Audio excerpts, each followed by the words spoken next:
Muy buenas noches, bienvenidos a este último programa de 361 grados, la conversación con Luis Membreño. Este es el último programa que vamos a producir, que vamos a hacer, y tenemos a dos invitados de primer nivel, por supuesto, dos buenos amigos con quienes vamos a hablar sobre la coyuntura del país, qué es lo que está ocurriendo, y les damos la bienvenida a Rafael Castellanos. Muchas gracias, Rafael. Gracias por invitarme, Luis. Y también a Félix Ulloa, muchas gracias por estar con nosotros. Gracias, Luis, y aprovechar la ocasión para felicitarte por este maravilloso esfuerzo que hiciste. Una comunicación política, un espacio de análisis que creo que ha servido mucho. Qué pena que dejes ya este espacio, pero adelante con tus nuevos proyectos. Gracias, muy amable. Pues, me sumo a lo que dijo Félix. ¿Sí? Lo iba a decir al final, pero de modo, ya se me comió el mandado. No, muchas gracias. La verdad que ha sido un esfuerzo de casi 3 años y medio que hemos venido haciendo. Lo hemos disfrutado todo el tiempo y pues esperamos haber aportado un poco durante este tiempo que hemos estado al aire, ¿no? Sin duda. Así que platiquemos un poco de lo que nos gusta, de todo lo que está ocurriendo en el país. ¿Por qué no comenzamos, tal vez, Rafael, haciendo un análisis de estos primeros ya 45 días, más o menos, estamos casi a 2 meses ya del inicio de la administración del presidente Sánchez Serén? ¿Cómo lo has visto? ¿Hay un plan de gobierno? ¿Cómo se están viendo los ministros? ¿Ya están tomando cartas en el asunto en los diferentes campos? ¿Cuál es tu opinión? En 45 días realmente no se logra llegar a evaluar un gobierno. Generalmente se utiliza la cifra de 100 días por alguna razón, y generalmente los 100 días tampoco dicen mucho si no tienen muy claro lo que van a hacer desde el principio. El primer gobierno pura sangre que llega del FMLN, con un guerrillero de tanta tradición como Salvador Sánchez Serén, pues levanta expectativas de que va a ser un gobierno más a la venezolana, más al socialismo, más inclinado hacia el libro que escribió, Con sueños se hace la vida o algo por el estilo. Pero lo encontró una situación, o se encontró con el país en una situación muy diferente de la que podía aplicar sus ideas, si es que todavía persisten ellas. Encontró una elección muy apretada, muy apretada.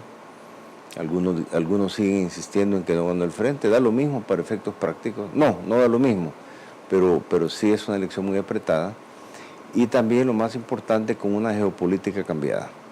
Venezuela tronada y sin la capacidad de financiar revoluciones ni proyectos afines. Entonces, como son los comunistas, son bastante pragmáticos, ¿verdad? Si el plan A no existe, existe el plan B. Hay que hacer lo mejor que se puede con las circunstancias que se tienen cuando no se dan las condiciones objetivas para la revolución.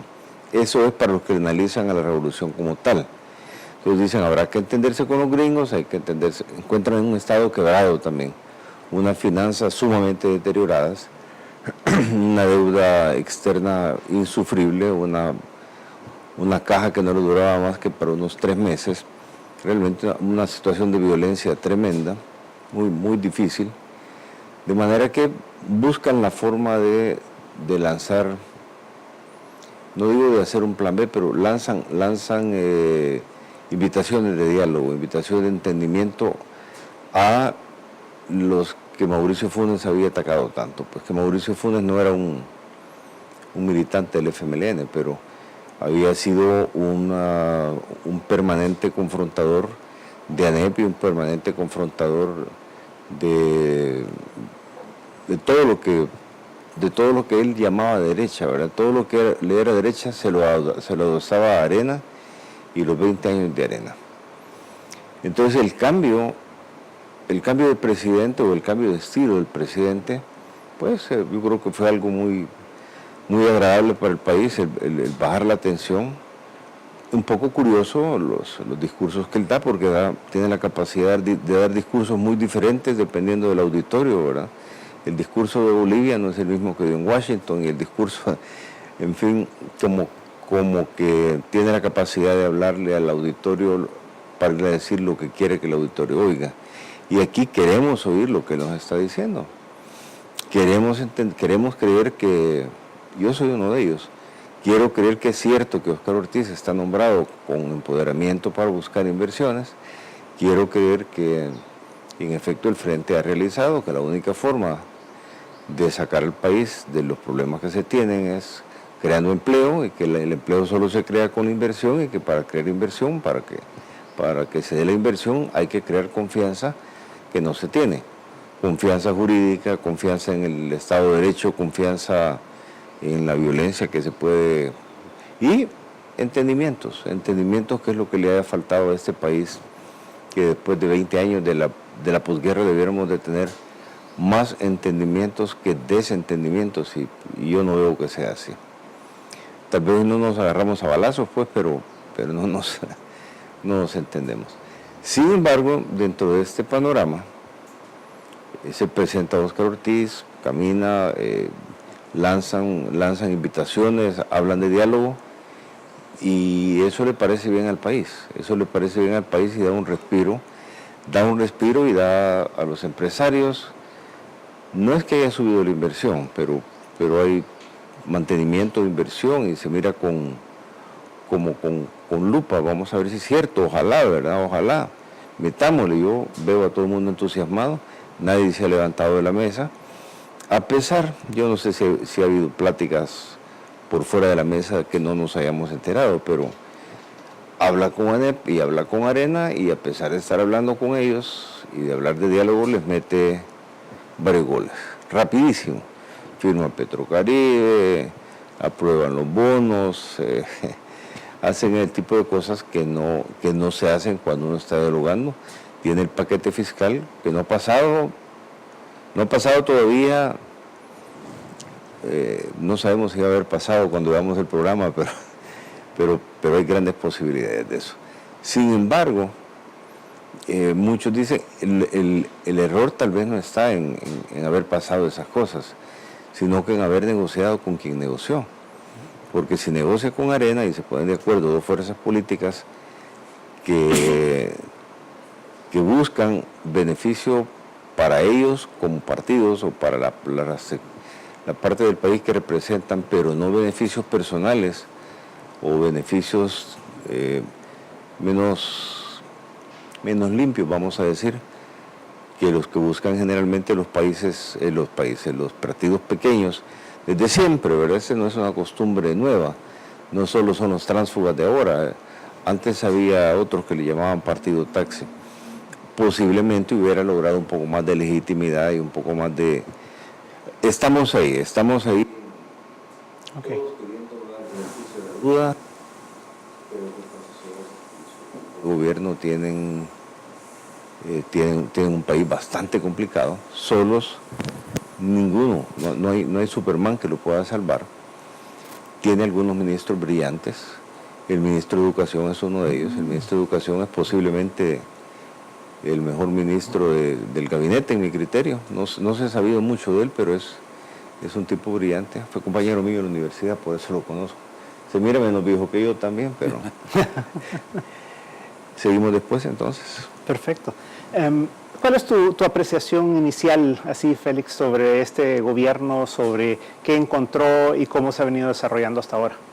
Fíjate que desde una perspectiva de izquierda nosotros estábamos analizando la coyuntura preelectoral y habíamos llegado a conclusiones, desde luego de la izquierda no oficial, no orgánica, una izquierda más intelectual y más democrática, tratando de entender cuál era el significado del momento histórico que íbamos a vivir con una elección a tres bandas, que era una cosa inédita desde la posguerra. Habíamos visto siempre enfrentarse de dos posiciones, izquierda, derecha, FMLN, Arena, y de repente surge una tercera fuerza que pudo inicialmente mover el tablero y de hecho al final obligó a una segunda vuelta. Entonces en ese escenario decíamos, queriendo interpretar los hechos, ¿qué está pasando en este país? Se cierra efectivamente el ciclo de la posguerra y se abre un nuevo momento, un periodo histórico en el cual lo que era el instrumento político de la clase dominante, es decir, de los sectores económicamente poderosos que había sido Arena, entraba en un momento de descomposición porque la representación de intereses que este partido había generado durante 2 décadas se disputaba ya por otro proyecto y había la posibilidad de un fraccionamiento en el bloque dominante.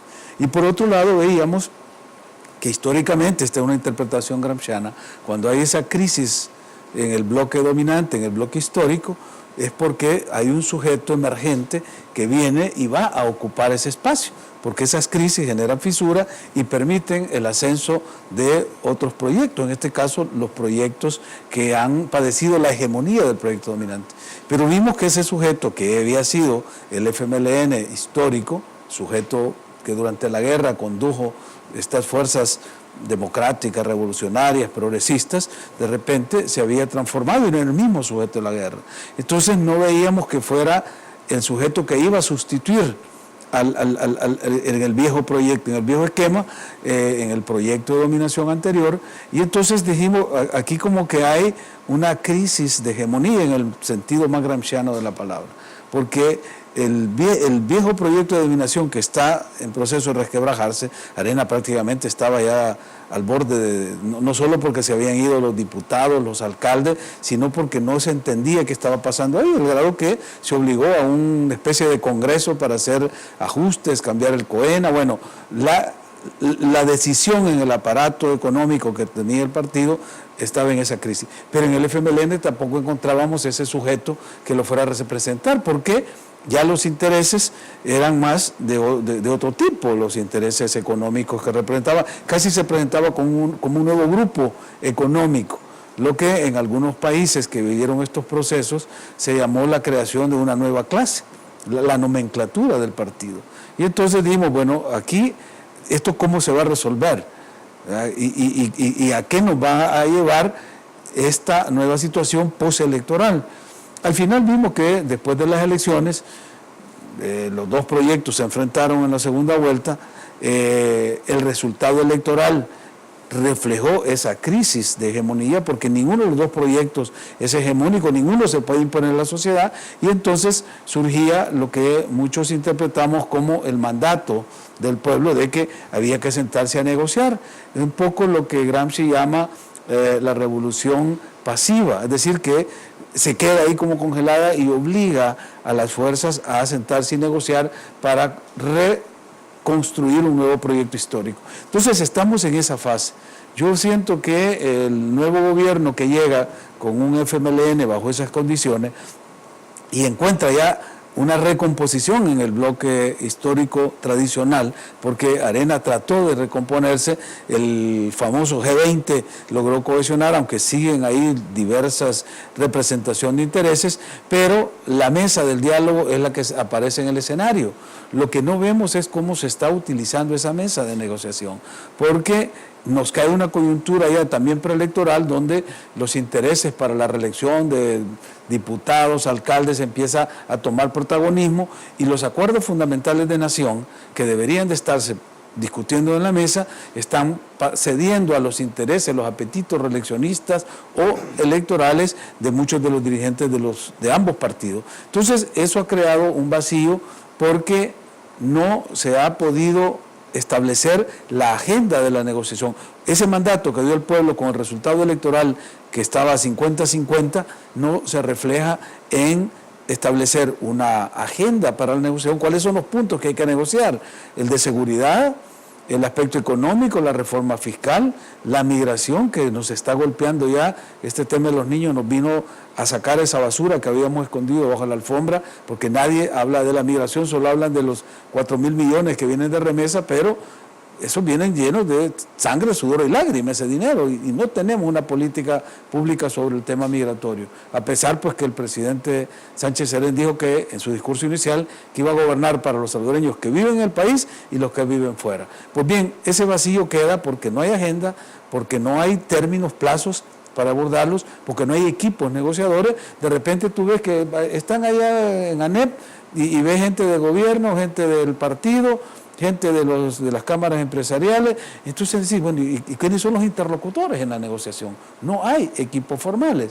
Y ahí es donde yo pensaba que se podía haber aprovechado la experiencia de la negociación que tuvimos en la guerra, donde sin perder toda la dinámica bélica que la guerra imponía y que los combates continuaron, la mesa cuando se sentó después del acuerdo de Ginebra y la agenda de Caracas no se levantó hasta que firmó la paz, porque era una comisiones especiales creadas para ese efecto, que tuvieron problemas de entenderse, sí, pero metodológicamente si una negociación se sabe conducir puede tener éxito, cuando no lo hacen los que están actuando en el campo, digamos, el trato de operaciones en la guerra o en el terreno político electoral en este escenario, y ahí es donde hay que buscar la asistencia de expertos. Por ejemplo, durante la guerra hubo que ir a contratar al doctor Fisher de Harvard para que les enseñara a negociar a las dos comisiones, porque no se podían poner de acuerdo, era casi diálogo estéril. Ahora, entiendo que Naciones Unidas, a través de un programa que tienen, han hecho ofertas de poder dar asistencia para que la mesa de negociación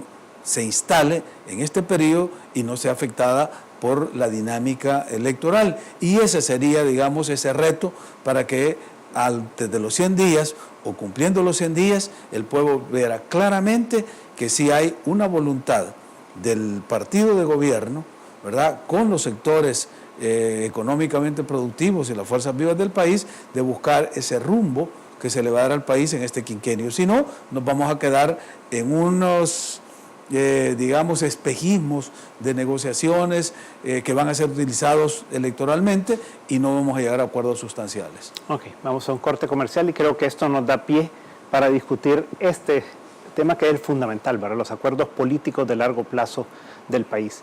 En un momento estamos de nuevo con 361 grados.